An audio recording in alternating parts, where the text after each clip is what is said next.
옆에 분에게 좀 인사합시다. 예, 순종합시다. 예.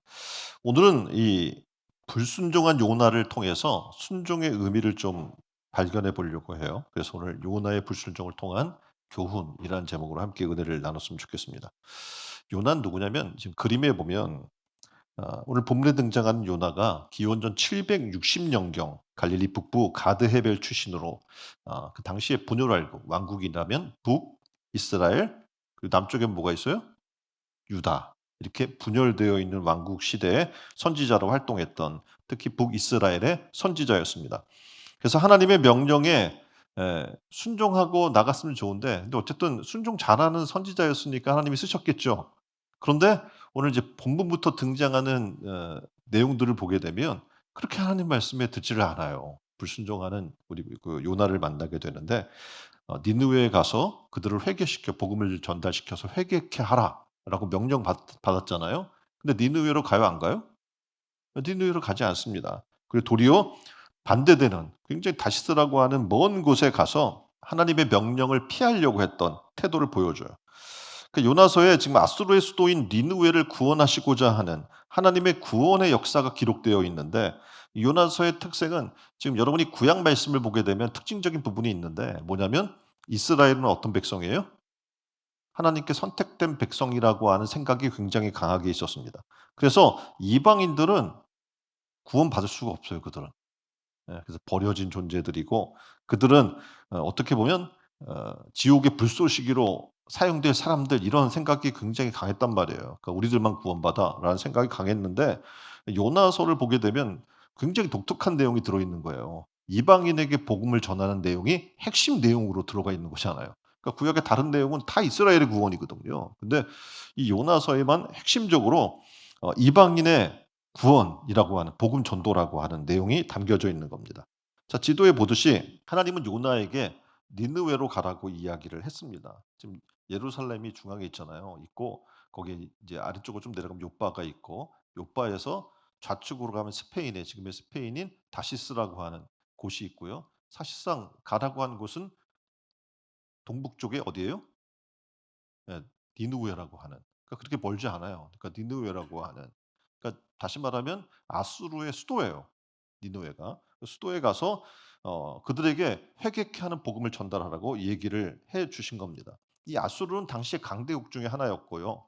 지도 해설처럼 지금 다음 지도를 보여주면 아수르는 이스라엘을 위협할 수 있는 가장 강력한 나라였고 당시에 내부적인 그런 분열 그리고 북방 민족의 침입으로 약간 쇠약해져 있었어요. 근데 이때 여로보암 2 세가 등장을 합니다. 그러니까 분열 왕국의 북이스라엘에 여로보암 2 세가 등장을 하면서 이때는 영토가 굉장히 확장되는 때였어요. 그래서 이 아수르 주변까지 영토를 확장하는 그런 일들이 일어납니다.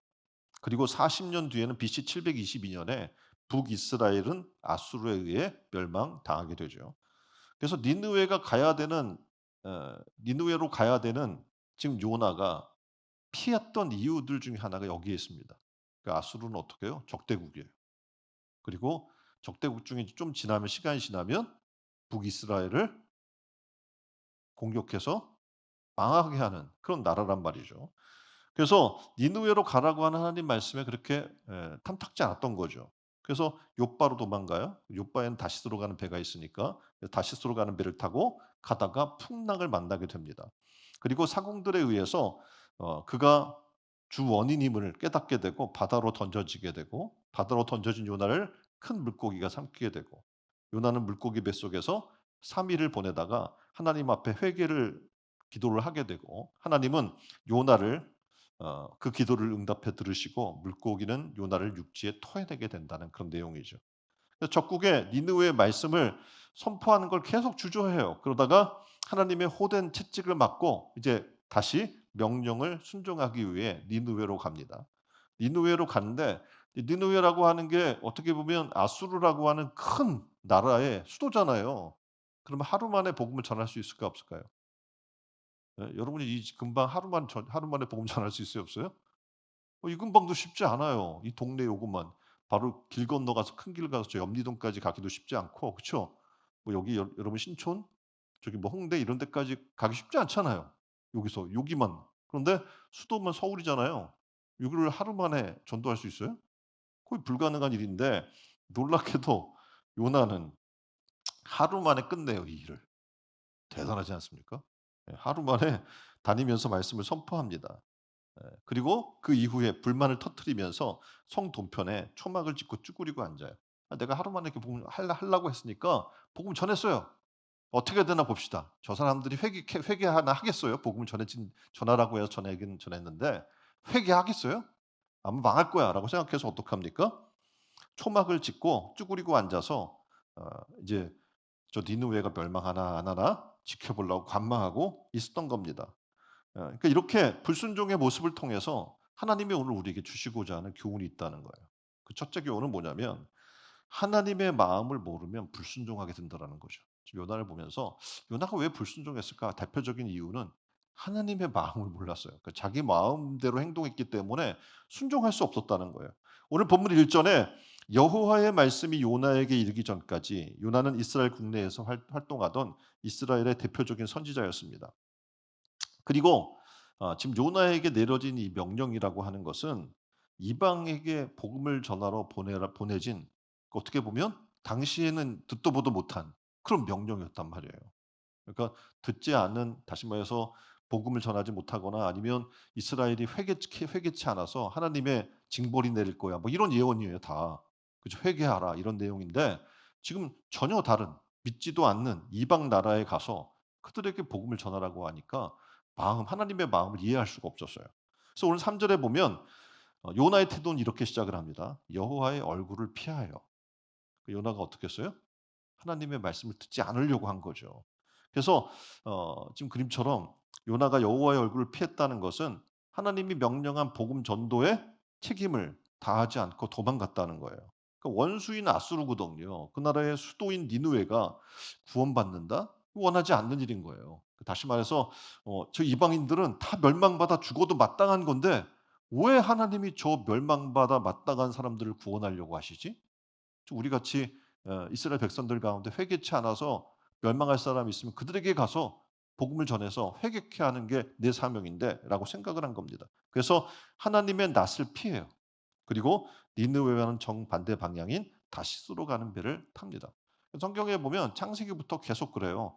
하나님 말씀을 듣지 않으려고 한 자들의 특징은 뭐냐면 하나님의 얼굴을 피해요. 아담과 하와가 죄를 범한 다음에 어떻게 했어요? 하나님의 얼굴을 피해 숨습니다. 그러니까 죄인들의 특징은 뭐냐면 하나님을 피하는 거예요. 자, 그 결과 지금 니느웨의 정반대인 다시스로 가는 배를 탔는데 배가 그냥 순탄하게 가지 않습니다. 왜냐하면 하나님이 큰 폭풍을 일으켜요. 그리고 배가 거의 뒤집어져서 깨지게 됩니다. 그때 제비뽑기로 요나가 이 재앙의 원인이 밝혀지고 자신은 알아요. 깨달아요. 내가 원인이라는 것을. 그래서 "나를 바다에 던지세요."라고 해서 바다에 던지게 됩니다. 이렇게 하나님의 마음을 모르는 사람은요. 사명을 회피합니다. 교회에서도 마찬가지예요. 하나님 마음 모르잖아요. 그럼 하나님의 사명과 상관없는 삶을 살고자 하는 거예요. 그래서 사명을 회피하면 근데 지금 요나처럼 어떤 모습을 보여주냐면 큰 시련이 그 앞에 있다는 거예요. 피하면 내가 편할 것 같고 피하면 내가 살 것 같은데 도리어 그렇지 않음을 지금 요나를 통해 보여주고 있는 겁니다. 또 대표적인 예가 모세라는 사람을 통해서 우리에게 보여준 예가 있어요. 모세가 하나님의 명령을 받고 소명을 받아요. 뭐 하라는 거예요? Let my people go라고 해서 내 백성들을 저 애굽 땅에서 구원해 내는 그 일에 네가 쓰임 받기를 원한다라고 지금 이야기를 하면서 그를 보내려고 했어요. 근데 모세는 변명하기 시작을 하면 핑계 대기 시작해요. 나는 말을 잘 못해요. 모세가 말을 못해. 어떤 사람입니까? 애굽의 왕자였어요. 학식이 뛰어나고 굉장히 언변, 뭐 웅변 이런 것들을 다 통달한 사람들이 사람이란 말입니다. 근데 나는 본래 말을 잘 못하는 자이다. 주의 종에게 명령하신 후에도 역시 그러하니 나의 입이 뻣뻣하고 혀가 둔한 자이다. 나는 전달자가 될 수가 없어요. 이렇게 변명을 하는 거예요. 하나님이 모세를 부르실 때 모세가 지나치게 하나님의 명령을 회피하니까 여호와께서 모세를 향해 노하기 시작합니다. 그리고 이 얘기해요. 야, 네가 말 못해? 그럼 레위 사람인 내 형 아론이 있지 않니? 내가 그를 통해서 얘기하게 할 테니 넌 내 말에 순종해라라고 이야기. 만약 계속 회피했다면 그는 어떻게 될지 모르는 거예요. 하나님의 심판 가운데서. 하나님이 오늘 우리에게도 동일하게 사명을 주십니다. 근데 교회 안에서 이 사명을 받고도 회피하는 사람이 굉장히 많아요. 그 사명을 기쁨으로 받아서 그것에 순종하는 사람이 많지 않다는 겁니다. 왜냐하면 그 사명을 주신 하나님의 마음을 모르기 때문에 그래요.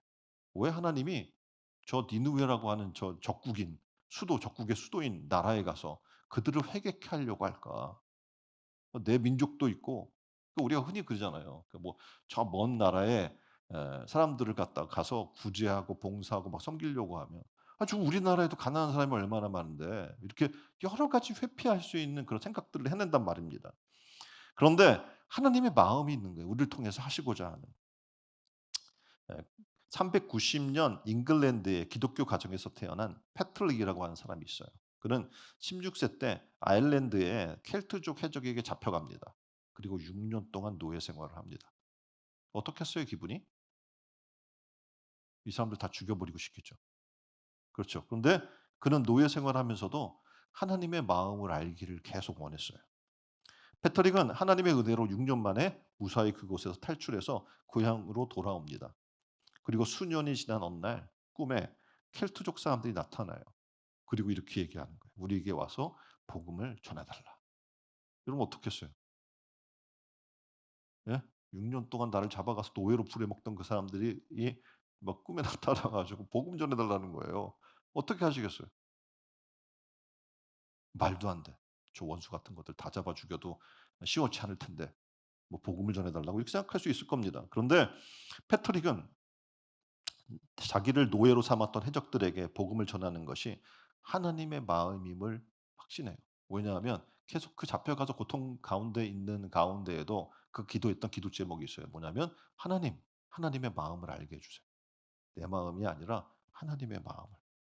그래서 12 명의 사람들을 모아요. 그리고 그들과 함께 아일랜드 켈트족의 최초의 선교사로 들어가게 됩니다. 그리고 28 년간 아일랜드의 복음화를 위해서 힘쓰게 돼요. 생각해 보세요. 이게 가능할까? 우리 생각으로 우리 마음으로는 나를 6 년간 잡아가서 노예로 부려먹던 그 사람들에게 그들을 구원시키기 위해 복음을 전한다? 이거는 굉장히 힘든 일인 거예요. 근데 패트릭 자신을 노예로 삼았던 원수 같은 이들에게 복음을 전하러 갈 수 있었던 이유를 단 한 가지로 이야기해요. 하나님의 마음을 알았다는 거예요. 천하보다 한 영혼의 구원을 그리고 원수 같은 우리를 살리시기 위해 독생자 아들 예수 그리스도를 값없이 지불하신 그 하나님의 마음을 알았다는 겁니다. 죽어가는 영혼들에 대한 하나님의 마음을 알아야 우리가 어떻게 해요? 복음을 전하는 삶을 살 수 있는 줄 믿습니다. 오늘 우리에게 하나님이 원하시는 게 있어요. 뭐냐면 우리를 죄 가운데 구원해서 저 사망과 멸망 가운데서 구원해내서 우리를 살리시고자 하는 하나님의 마음이 있다는 거예요. 근데 그 마음을 우리가 모르면 당연히 어떡합니까? 감정적으로 우리는 사람을 대할 수밖에 없고 감정적인 그런 가운데에서는 복음을 전할 수 없게 되는 겁니다. 요나에게 니느웨이는 원수의 나라입니다. 그래서 전도의 책임을 지고자 하지 않았어요. 그래서 마음대로 하나님 마음이 아니라 자기 마음대로 불신해서 니느웨가 아니라 다시스로 피하고자 했던 그 내용을 볼 수가 있어요. 요즘 이 시대는 굉장히 어떻게 보면 옛날로 돌아가고 있어요. 그래서 극단적 민족주의가 굉장히 활발하게 퍼쳐져 나가는 것을 보게 돼요. 그 글로벌한 시대에서는 서로 다 열고 통행의 자유와 막 이런 것들이 서로 교류하고가 활발했는데 지금은 극단적 이기주의로 빠져가는 것을 보게 돼요. 근데 이 당시에 지금 이스라엘이나 요나의 마음이 그랬던 거예요.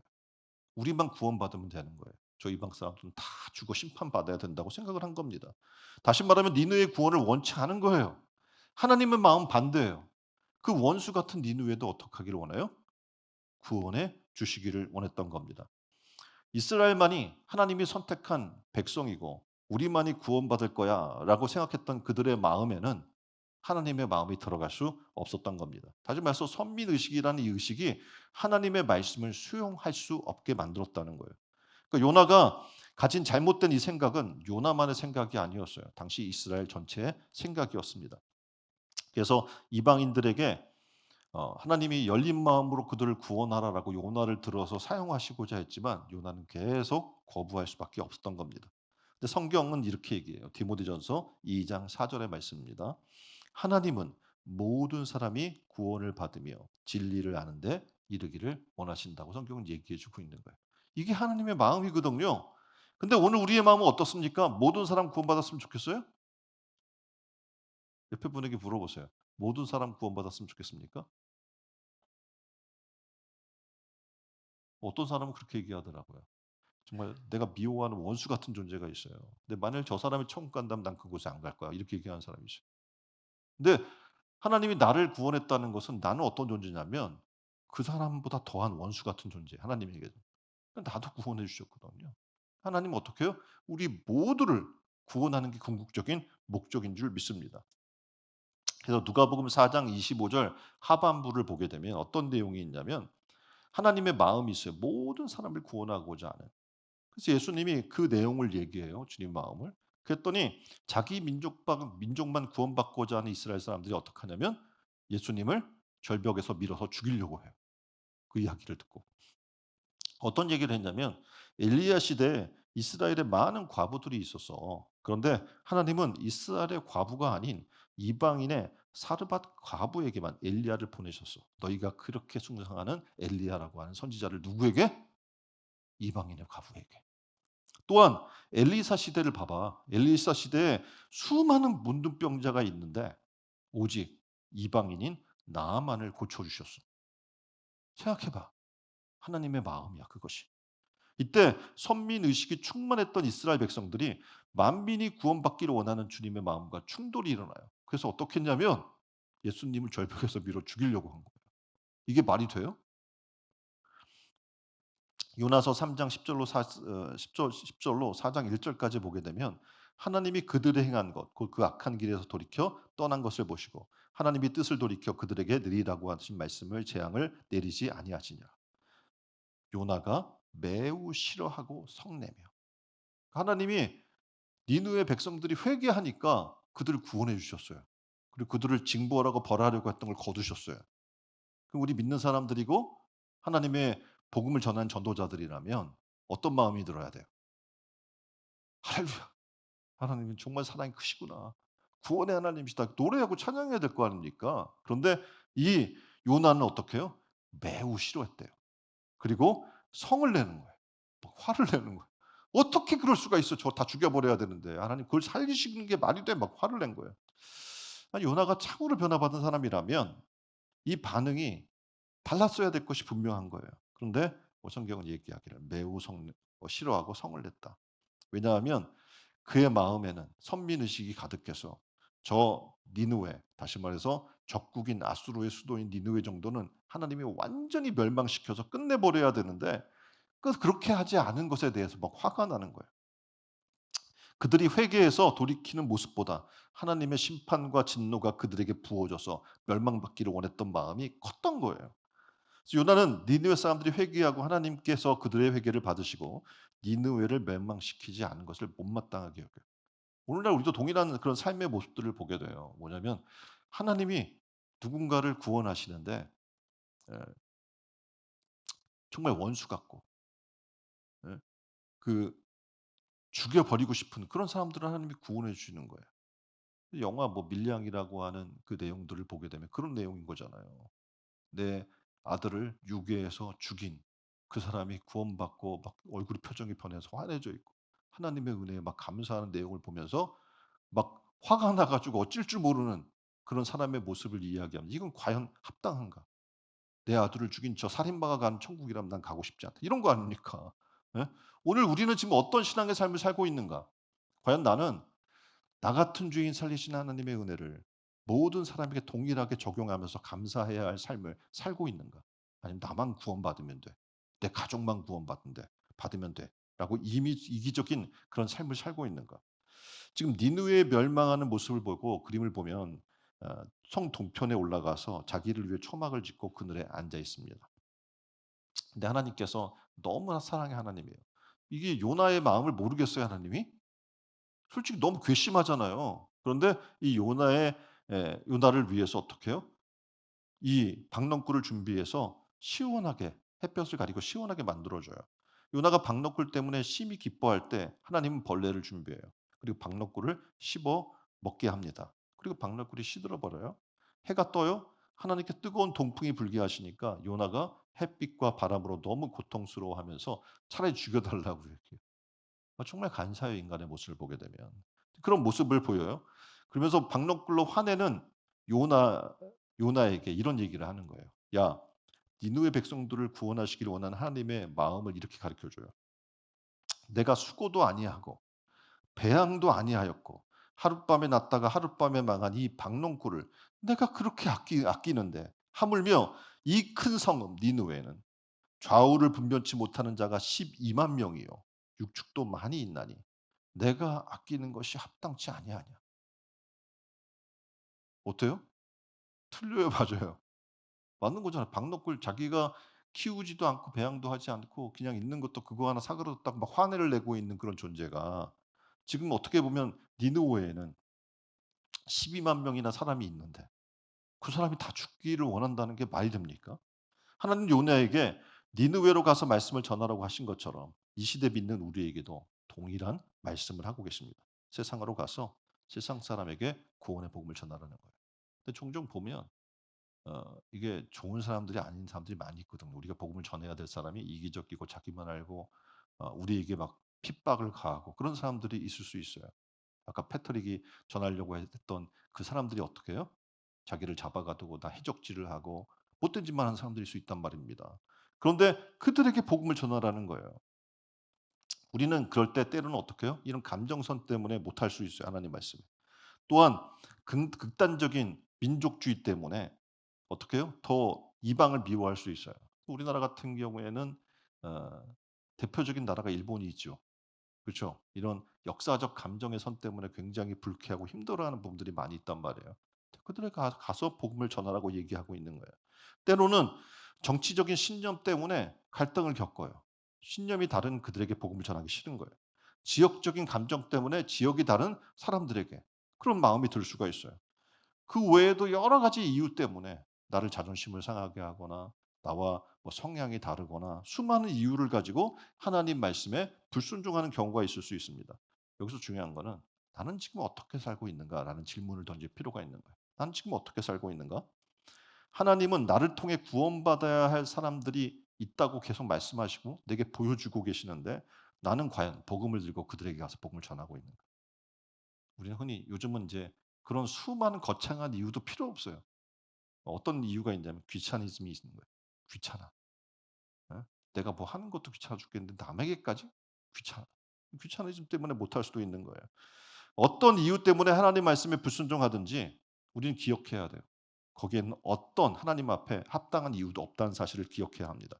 자, 마태복음 12장 40절에 보면 요나가 밤낮 사흘을 큰 물고기 뱃속에 있었던 것 같이 주님도 사흘을 땅속에 있을 것에 대해서 말씀을 하셔요. 그러니까 요나는 어떻게 보면 예수 그리스도 예표로도 얘기를 하거든요. 요나가 물고기 뱃속에서 나와서 하나님 말씀을 전하자 멸망할 수밖에 없었던 니느웨 사람들이 회개하고 구원을 얻은 것처럼 주님이 부활하셔서 주님을 통해서 주어진 복음을 듣고 회개하는 자마다 영생을 얻게 하신다고 하나님이 말씀하고 계시는 겁니다. 오늘 우리가 해야 할 일은 그 놀라운 사실을 믿고 내가 구원받고 또 나도 가서 어떻게 해요? 그 복음을 전하고 구원시킨 놀라운 일들에 동참하신 여러분 되기를 주님의 이름으로 축원드립니다. 자, 그러려면 어떻게 해야 돼요? 하나님 마음을 이해해야 돼요. 예, 원수 같은 나를 사랑하시는 구원하시고자 하는 천하보다 한 영혼을 구원시키고자 하는 그 마음을 이해한 여러분 되기를 주님의 이름으로 축원드립니다. 자, 두 번째 말씀에 무조건 순종해야 된다는 거예요. 우리가 순종하면 지금 요나처럼 선택적 순종을 얘기하는 게 아니에요. 내가 이거는 내 마음에 합당하기 때문에 할 만해. 그래 오케이 하고 순종하고 아 이거는 내 생각과 너무 다르고 이건 말도 안 되는 거 우리 민족성하고도 다르고 다 다르기 때문에 안 돼라고 불순종하면 안 된다는 거예요. 하나님 말씀은 무조건 옳기 때문에 어떻게 해요? 순종하는 삶을 살아야 할 것을 얘기해요. 자, 요나는 누굽니까? 직분이 선지자예요. 자, 그러면 다른 사람보다 하나님 말씀에 더 순종해야 하는 사람들이에요. 근데 요나는 하나님 말씀에 불순종합니다. 하나님께서 니느웨로 가서 말씀을 전하라고 해요. 지도회처럼. 근데 요나는 다시스로 가기 위해 욥바로 가요. 그 욥바에서 배를 탑니다. 그러니까 우리는 하나님의 자녀들이고 복음을 전하는 종들입니다. 하나님 말씀하신다면 우리는 어떻게 해요? 순종해야 하는 거예요. 그게 우리의 사명입니다. 그리고 우리가 해야 할 기본적인 자세인 거예요. 그래서 오늘 복음을 전하러 어디로 가래요? 이방인에게 가라고 얘기를 해요. 내 마음에는 이방인에 대한 부담이 있어요. 여러분이 뭐 교회를 나왔다 안 나왔다 뭐 이런 사람들에게 가서는 기본적 복음의 베이스가 있기 때문에 말하기가 쉽거든요. 근데 아예 복음의 베이스가 없는 사람에게 복음을 전하려고 하면 굉장히 어렵습니다. 그렇잖아요. 하나님을 얘기하기도 어렵고 복음을 이야기하기도 어렵고 교회 나오라고 얘기하기도 어렵고 다 어려워요. 자, 그러면 어떡합니까? 부담이 돼요. 그 이방인에게 복음을 전한다는 건. 그런데 하나님의 뜻을 알면 하나님이 원하시는 것은 그 이방인을 구원하는 것이라는 그 뜻을 안다면 어떻게 해요? 순종해야 하는 거죠. 내가 부담되더라도, 내가 힘들더라도. 우리는 그래서 하나님이 원하시는 길이라면 돌이키지 않고 그 길을 가야 될 줄 믿습니다. 핑계대지 않고 그 길을 가야 돼야 될 줄 믿습니다. 우린 많은 핑계를 대잖아요. 환경 때문에. 그 사람의 어 상황이 내가 복음을 전해도 들을 수 없는 상황이에요. 그러니까 아무리 우리가 그 상황을 사람들은 다 이해한다고 할지라도 하나님의 뜻이 분명하다는 사실을 우리는 기억해야 돼요. 우리에게 말하고자 하는 하나님의 교훈은 이방인에 대한 선교의 책임이 바로 우리에게 있음을 얘기해 주고 있는 겁니다. 그래서 2030의 비전이 뭡니까? 세계 열방이에요. 우리 민족만 구원하자는 게 아니라 어떻게 요 세계 열방에게 복음을 모르는 그들에게 복음을 전하고자 하는 하나님의 뜻이 우리의 삶의 이유이고 목적이라고 지금 이야기하는 겁니다. 이와 같이 이 사회를 바라보면서 우리는 깨닫게 돼요. 굉장히 불신 사회로 빠져들어가고 있다. 그들에게 뭐가 필요하다? 복음이 필요하다. 그들에게 죄를 회개하고 그리고 돌이켜서 하나님의 백성으로 나아오는 것이 필요하다. 구원을 받고 우리만 이기적인 그런 기쁨에 빠져 있는 것이 아니라 어떻게 해요? 그들에게 복음을 전해서 구원시키는 것이 우리의 삶의 존재의 이유인 것을 깨달으시길 바랍니다. 만약 그렇지 않다면 우리는 지금 유대인이 하고 있는 이 잘못된 죄의 행동을 답습하는 것이 되어 버리고 말기 때문에 그렇습니다. 자, 우리는 복음을 거저받았습니다. 돈 주고 샀어요, 복음을? 여러분이 훈련해서 뭐가를 획득했어요? 예? 여러분이 부모로부터 뭐 이걸 내가 뭐 받았어요? 절대 그렇지 않아요. 부모가 아무리 잘 믿어도 자녀가 하나님의 은혜를 가지고 복음을 듣고 내가 회개하고 돌이키지 않으면 절대 구원받을 수 없습니다. 그렇다면 우리는 어떻게 해야 돼요? 거저받은 이 복음을 거저 나눠주는 삶을 살아야 할 것을 얘기하고 있는 거예요. 오늘날 성도들을 향하여 뭐라고 얘기하냐면 현대판 요나가 돼가고 있는 사람이 많다라는 얘기를 하고 있습니다.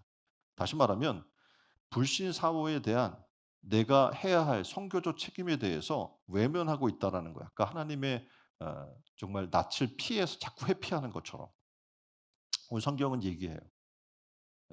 하나님의 낯을 피하는 삶을 살지 말라는 겁니다. 낯을 피한다는 것은 소명을 거부하는 거고 전도의 사명을 거부하는 거예요.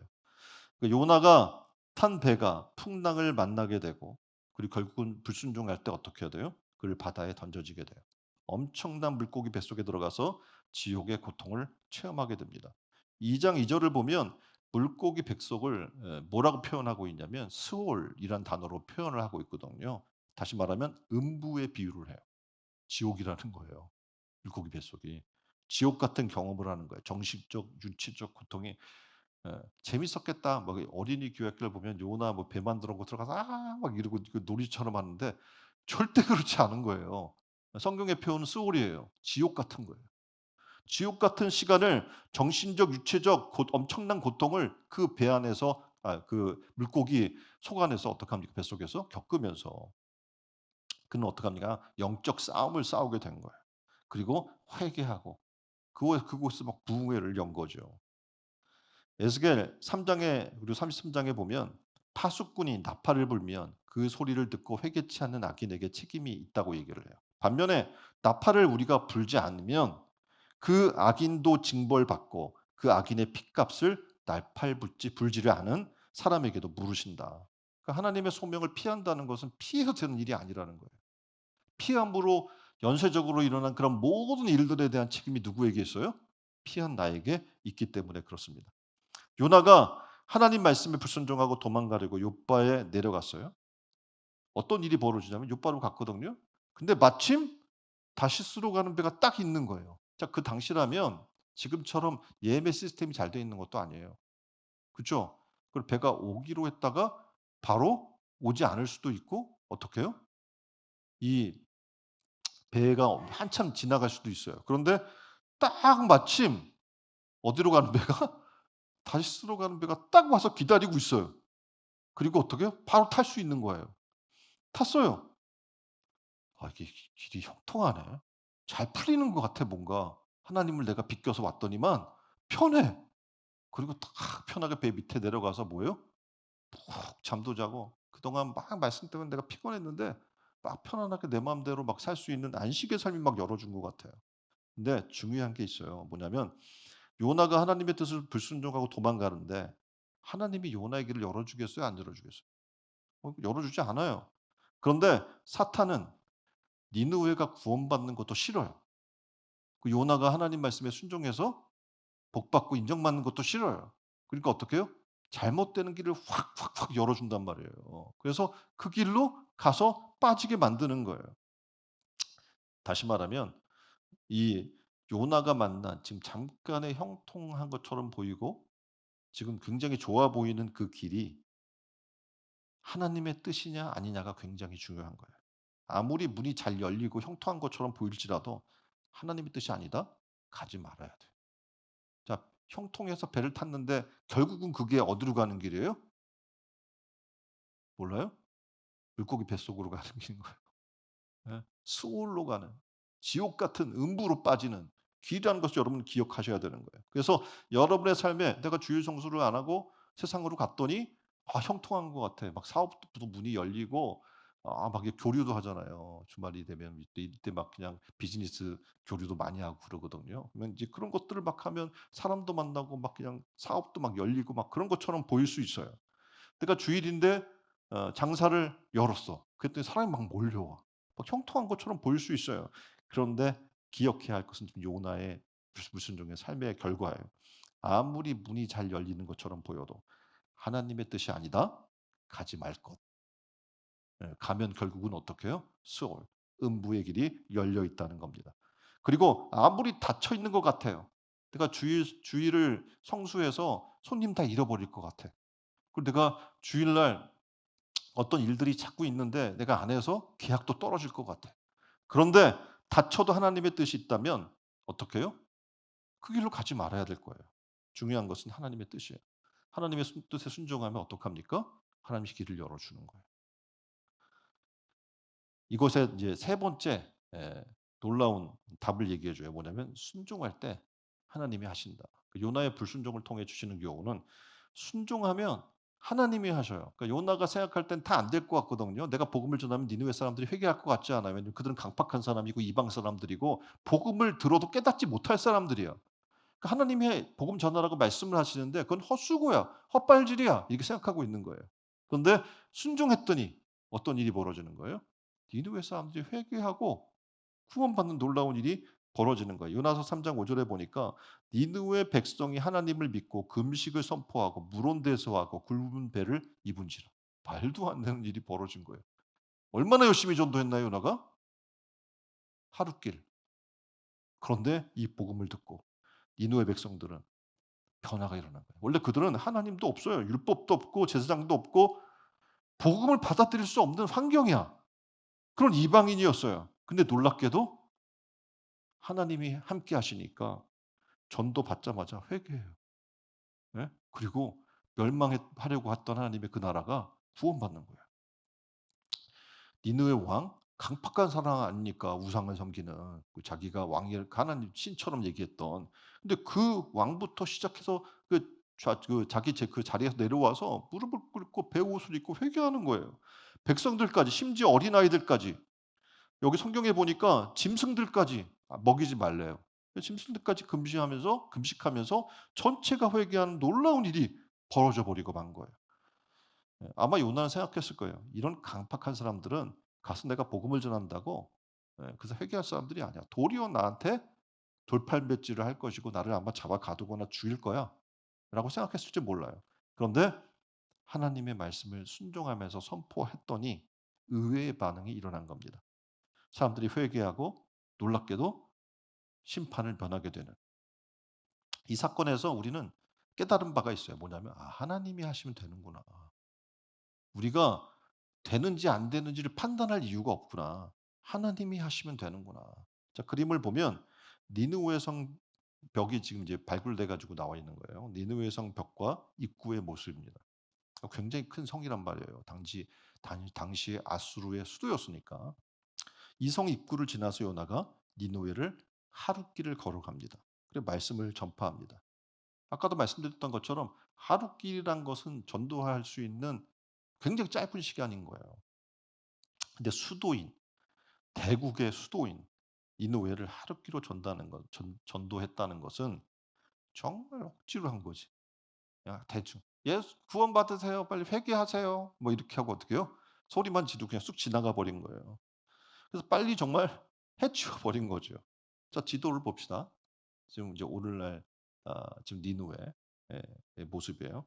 지도를 보면 니느웨는 오늘날 이라크 북부의 모술 지역이에요. 그러니까 지금은 이라크 전쟁으로 일반인들은 출입하기 어렵습니다.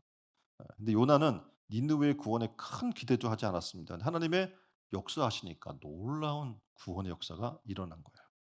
자 올 한 해를 돌아봅시다. 벌써 우리가 10월 셋째 주잖아요. 거의 10 개월이 지금 세월이 지나갔어요. 그러면 돌아보면서 우리는 깨닫게 돼요. '야 하나님이 함께 하셨구나.' 돌아보니까. 그쵸? 하나님을 찬양하게 돼요. 지금 우리가 함께 힘을 합쳐서 하나님의 일을 헌신합니다. 그럼 우리의 힘은 굉장히 미약하거든요. 아까 우리 너무 잘 알잖아요. 우리가 뭐 물질 있는 사람, 뭐 지식이 충만한 사람 뭐 없잖아요. 없는데도 불구하고 연합할 때 하나님은 어떻게 해요? 승리케 하셔요. 지금 말도 안 되게 소송해서 이겨요. 그리고 어떻게 해요? 지금 우리가 말씀드렸잖아요. 올해가 거의 마지막처럼 제가 버텼거든요. 정말 죽을 지경으로 막 버텼는데 하나님이 그 죽을 위기도 재정적 위기도 넘어가게 해요. 질병의 위기도 넘어가게 하고 생명의 위협도 하나님이 지켜 주십니다. 우리가 전파하는 이 하나님의 말씀은 우리의 인격이나 우리의 능력이나 우리의 신앙과 상관이 없어요. 말씀 그 자체가 능력이에요. 믿습니까? 그래서 말씀 자체의 능력으로 역사가 일어난다는 것을 알아야 돼요. 요나는 그걸 간구한 거예요. 이 말씀이 능력이 있다는 거를. 내가 가서 막 사람을 설득하고 어떻게 보면 굉장히 달변가거든요, 요나가. 당시에 북이스라엘 선지자로 선택받은 사람이니까. 그런데 놀랍게도 이 말씀을 듣고 순종은 하긴 하는데 요나의 태도가 문제예요. 좋은 마음으로 갔겠어요? 억지로 갔겠어요? 억지로 갔단 말이에요. 그래서 죽기 또 잘못하면 어떻게 물고기 밥이야. 그 음부의 고통을 느껴봤거든요. 무서워서 죽기 싫어서 순종했을 수도 있어요. 그런데 놀랍게도 니느웨 사람들은 그 말씀을 듣고 변화된 거예요. 요나 때문이 아니에요. 무엇 때문에? 하나님의 말씀 때문에. 로마서 1장 16 절에 보면 이 말씀의 능력을 이렇게 얘기해요. "내가 복음을 부끄러워 아니하노니 이 복음은 모든 믿는 자들에게 구원을 주시는 하나님의 능력이 됨이라." 아멘. 저는 신촌 은혜로운 교회 한 분 한 분들이 이 복음의 능력을 경험했으면 좋겠습니다. 이 복음의 능력은 어마어마해요. 그래서 전하는 사람의 능력이 아니에요. 우리가 계속 요나처럼 하나님 말씀을 거부하는 이유 중에 하나가 뭐냐면 자기의 능력을 자꾸 생각하는 거예요. 저 니느웨 사람은 내가 설득하기 쉽지 않은 사람이에요. 하나님 그 적국이고요. 또 내가 간다고 되지도 않을 거예요. 생각하는 사람들이 많아요. 근데 복음은요. 전하는 자의 능력에 의해서 역사하는 게 아니에요. 말씀 자체의 능력이 있어요. 이 복음은 어떻게 해요? 구원을 주시는 하나님의 능력이 되기 때문에 그렇습니다. 아프리카에 각종 질병이 창궐합니다. 자, 그 그림을 보면 세계 보건 기구에 따르면 2016년 말라리아, 황열, 발병 건수의 사망자 수의 약 90%가 어디서 발병하냐면 어디서? 아프리카에서. 말라리아는 매년 아프리카인 40만 명의 목숨을 앗아가요. 약이 있잖아요. 그쵸. 주사 맞으면 다 살거든요. 근데 그거를 걔네가 교육받지도 못하고 지금 오지나 이런 데는 그 약이 전달이 안 되거든요. 그래서 죽는 거예요. 40만 명이 그냥 죽어요, 매년. 확률은 백신만 맞으면요. 30일 안에 99%의 확률로 평생 면역이 생겨요. 그걸로 죽을 일이 없는 거죠. 근데 아프리카에서는 이 백신이 없어서 한 해에 수만 명이 죽어갑니다. 그만큼 백신은 아프리카에서 굉장한 중요한 문제거든요. 그러니까 이 불치병 당시 어떻게 보면 지금 이 아프리카에서는 불치병인 거잖아요. 근데 약만 있으면 사는 거예요. 우리는 약이 있기 때문에 살고 있는 거예요. 똑같이 지금 말라리아에 걸려서 온 사람들 많거든요. 근데 이 약을 백신 맞아 가지고 살아요. 놀라운 사실은 누가 환자에게 약을 주든지 환자는 그 약을 먹으면 살게 된다는 거예요. 그 약을 주는 사람이 중요하지 않아요. 약 주는 사람이 배운 사람인가 못 배운 사람인가 중요치 않아요. 약을 주는 사람이 부자인가 가난한 사람이냐 상관없어요. 약을 주는 사람이 능력 있는 사람이냐 능력이 없는 사람이냐 그것도 중요치 않아요. 중요한 것은 약을 받아서 먹었느냐 아니 먹지 않느냐 이게 중요한 겁니다. 그러니까 우리에게는 영적 불치병을 고치는 정말 놀라운 말씀의 약이 있습니다. 그림처럼. 말씀의 약이 있어요. 근데 이 말씀의 약을 누가 되었던 받아 먹기만 하면 그 사람은 어떻게 해요? 영적인 불치병을 고치고 구원받게 돼요. 근데 먹느냐 먹지 않느냐는 받은 사람의 책임인 거예요. 우리는 뭐 하기만 하면 되는 거예요? 주기만 하면 돼요. 요나처럼 저들은 받을 그릇이 안 되니 주면 안 됩니다. 우리가 판단할 게 아니에요. 우리는 뭐 하면 되는 거예요? 가서 전하기만 하면 되는 거예요. 열매는 하나님의 역사는 약을 받은 사람의 반응에 따라 달라지게 되어 있는 겁니다. 복음을 받기만 하면 믿음으로 받아 먹기만 한다면 어떤 사람이 됐든지 그는 구원받게 될 줄 믿습니다. 여기서 우리의 책임을 한번 생각해 볼 필요가 있어요. 우리는 이 놀라운 구원을 주는 복음의 능력, 이 능력인 약을 우리는 소유하고 있어요. 하나님 말씀을. 근데 이것을 전하지 않아요. 저 사람이 안 받을 것 같아서. 에휴, 저 사람은 저도 소용이 없는 사람. 내가 판단하는 거 요나처럼. 그래서 어떻게 해요? 안 주는 거야. 그럼 어떡합니까? 책임이 누구에게 있어요? 안 준 내게 있는 거예요. 내가 줬어요. 근데 그가 안 받아 먹어. 그래서 죽었어. 그럼 책임이 누구에게 있어요? 그 사람에게 있다라고 성경은 지금 얘기하고 있는 거예요. 우리에게 있는 이 복음을 전파하기만 하면 하나님의 놀라운 역사가 일어나는 걸 우리는 믿습니다. 우리에게는 그래서 이 약을 전파해야 될 사명이 있는 거예요. 올해도 2달하고 12일이 남았습니다. 예? 얼마 안 남았죠? 지금 벌써 셋째 주고 다음 주면 이제 이달의 마지막 주예요. 2달하고 12일이 남았어요. 옆에 분에게 얘기합시다. 지금도 늦지 않았습니다. 복음을 가지고 따랐어요. 복음을 가지고 불신자들을 찾아갑시다. 그리고 복음의 약을 나눕시다. 예, 그러면 어떡합니까? 내가 지혜가 있던 없던 능력이 있던 없던 가난하던 부하든 상관이 없어요. 약을 받는 자는 누구나 구원을 얻는 능력이 그 복음에 있기 때문에 그렇습니다. 내게 있는 게 아니에요. 자, 네 번째는 이제 알아야 될 그 놀라운 비결이 있어요. 그러니까 이 요나가 불순종한 걸 통해서 하나님이 주신 교훈이 뭐냐면 좁은 길로 가야 되는구나. 순종의 길은 좁은 길이다. 무슨 말이냐? 마태복음 7장 13절로 14절에 보면 이렇게 얘기하고 있어요. "좁은 문으로 들어가라." 이렇게 얘기하죠. 그러면서 뒤에 보니까 좀 불편한 얘기를 해요. "문이 좁고 길이 협착하여 찾는 자가 많아요, 적어요? 찾는 자가 적으니라." 오늘날 교회들이 있고 복음 들은 사람들이 많이 있고 교회 와서 신앙생활도 하고 직분도 맡는데 어 좁은 길로 가는 사람을 찾아보기는 쉽지 않은 거예요. 도대체 왜 그럴까? 예수님이 단도직입적으로 얘기한 거예요. "문이 좁고 길이 협착해서 찾는 자가 적다." 그러니까 복음을 위해 내가 희생하고 헌신해야 되거든요.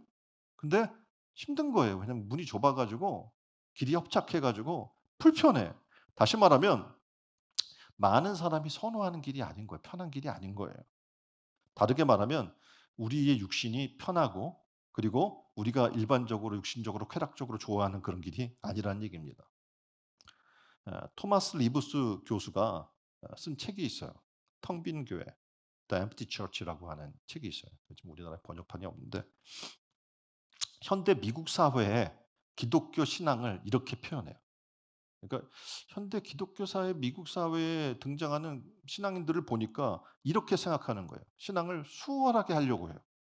낙관적이고 편리하고 모순이 없고 이런 거를 추구하려는 경향이 굉장히 강하다는 거예요. 그리고 거기에는 어떤 또 원리가 있냐면 자기 희생, 훈련, 겸손, 그리고 내세를 보려고 하는 눈, 그리고 영혼을 위한 복음의 열정, 그리고 하나님을 두려워하거나 사랑하는 마음, 이런 것들은 추구하지 않는다는 거예요. 뭘 추구하냐? 보상은 추구해요. 이렇게 교회를 대충 다녀도 천국 가고 싶어요. 예? 이렇게 또 하나님을 신앙하면 주는 상급도 받고 싶어요. 근데 내가 해야 될 책임은 절대 지지 않는 거죠. 다시 말하면 그렇게 해도 지금 이런 기본적인 아까 말씀드린 복음의 핵심적인 요소, 좁은 길로 가라, 그리고 십자가를 져라, 이런 얘기를 하지 않는 거죠. 안 하니까 어떡합니까? 죄책감이 없어요. 그리고 교회에서 자꾸 하나님 말씀 불순종했을 때 더욱 떨어지게 될 지옥 형벌에 대해서 얘기하지 않아요. 도리어 하나님 나라에서 받을 보상만 자꾸 얘기해요. 그렇다 보니 어떡합니까? 그것만 추구하는 거죠. 그리고 내가 대충 신앙생활해도 하나님 나라에 들어가고 구원받을 거라는 안락한 생각 가운데 빠져요. 이런 신앙을 이 사람은 뭐라고 얘기하냐면 소비자 기독교 신앙이라고 표현을 하고 있어요. 다시 말하면 싸면서 값싸면서 소비자 만족은 보장되는 것 같은 그런 신앙을 얘기하는 거죠. 생각해 보십시오. 여러분 교회를 왜 다니십니까? 예? 왜 다니세요? 위로받기 위해서? 평안을 얻기 위해서? 천국 가기 위해서? 하나님 주시는 복을 누리기 위해서? 기도하면 나의 문제가 되니까? 아마 그런 사람들이 굉장히 많을 거예요. 왜 공부를 하고 직장 생활을 합니까? 돈 많이 벌고 사회적 위치가 보장되니까. 여러분의 걷고 있는 그 길을 끝까지 달려간다면 끝에 무엇을 만날지 여러분 예상하고 있습니까? 지금 여러분이 걷고 있는 길을 그대로 내달리면 죽음이라는 것이 찾아올 텐데 죽음 이후에 여러분이 어떻게 될지 여러분은 알고 계십니까? 이걸 모른다면 여러분 지금 잘못된 길을 가고 있는 거예요. 좁은 길은 겉으로는 어려워 보여요. 그런데 사실상 성경은 얘기하기를 쉬운 길이라고 얘기합니다. 겉으로는 위험한 것처럼 보여요. 그런데 사실은 가장 안전한 길을 얘기해 주고 있어요. 왜냐하면 예수님께서 피로써 그 길을 닦아 놓으실 뿐만 아니라 그 위에서 선한 목자로 우리와 동행하고 계시기 때문에 그렇습니다. 시편 23편에 나오는 다윗의 고백을 보면 우리는 깨닫는 놀라운 사실이 있어요. 이렇게 4절에 얘기해요. 내가 사망의 음침한 골짜기를 다닐지라도 해를 두려워하지 않을 것은 주께서 나와 함께 하심이라. 주의 지팡이와 막대기가 나를 안위하시나이다. 아멘. 다윗의 길을 보면 그의 길은 평탄한 길이 아니었습니다. 그가 걸은 길은 좁은 길이었고 험난한 길이었고 굉장히 힘든 길이었어요.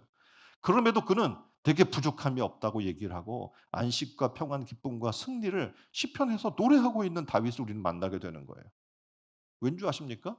다윗은 아는 게 있었어요. 뭐냐면 그의 끝을 알았어요. 내 삶의 목적지, 내 삶의 끝은 하나님의 집이었어요. 그래서 하나님과 함께하는 것이 좋은 거예요. 내가 세상에서 막 그냥 어떤 그런 궁궐 같은 집에 사는 것보다 하나님의 집에 분지기로 있는 것이 나는 행복합니다. 이렇게 고백하는 삶을 사는 거예요. 이유는 오직 한 가지.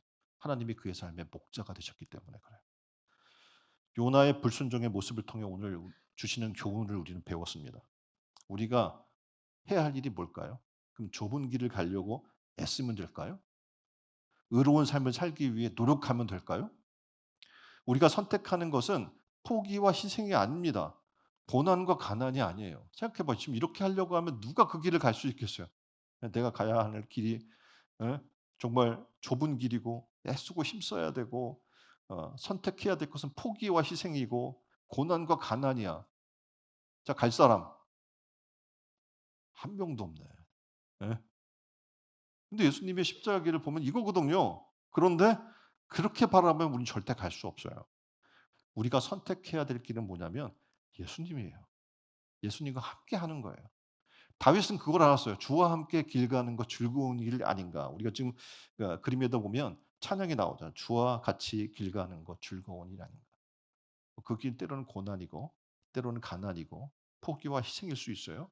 근데 주님, 온 우주 만물의 주가 되시는 주인이 되신 그분과 함께 가는 길은요. 즐거운 길인 거예요. 그러니까 갈 수 있는 거예요. 아까 말씀드렸던 것처럼 좁은 길, 고난, 가난, 포기, 희생 이런 단어가 아니에요. 주와 함께 가기 때문에 그 길이 즐겁고 그 길이 행복한 줄 믿습니다. 그래서 내 마음이 아니라 하나님 마음이 중요한 거예요. '아 난 이게 있었으면 좋겠는데. 아 난 이렇게 사는 게 좋은데. 저런 사람하고는 천국 같이 가고 싶지 않은데.' 이게 아니에요. 그건 내 마음이거든요. 하나님의 마음은 어떻게 해요? 원수 같은 사람이라도 하나님이 구원시키는 게 하나님의 마음이거든요. 그래서 다윗처럼 예수님을 마음을 다하고 뜻을 다하고 성품을 다해서 그 말씀에 순종하는 삶을 살았으면 좋겠습니다. 그리고 예수님을 나의 목자로 선택했으면 좋겠어요. 내가 내 삶을 인도하고 이끌어 나가는 게 아니라 주가 나의 목자가 되어야 되는 거예요. '아 내가 사는데 노후는 이렇게 살아야 될 것 같아. 아 이렇게 해서 지금 내 상황에서 이게 환경이 맞는 것 같으니까 이 선택이 맞는 것 같은 게 아니에요. 주와 함께 간다는 것은 내 마음이 아니라 하나님의 마음을 선택해 살아가는 삶인 거예요. 다시 말해서 하나님이 나의 목자가 되는 거예요. 그러면 그 주님이 우리의 삶을 구원해 주시고 인도해 주실 줄 믿습니다. 자, 오늘 우리는 요나의 불순종을 통해 주시는 교훈에 대해서 배웠습니다. 오늘 하나님 앞에 기도했으면 좋겠습니다. 하나님, 우리가 예수님을 선택하기를 원해요. 좁은 길을 선택하기를 원해요. 그리고 주와 함께 길 가는 그 즐거움을 만나는 우리가 되게 해달라고 다 같이 한 목소리로 기도하겠습니다.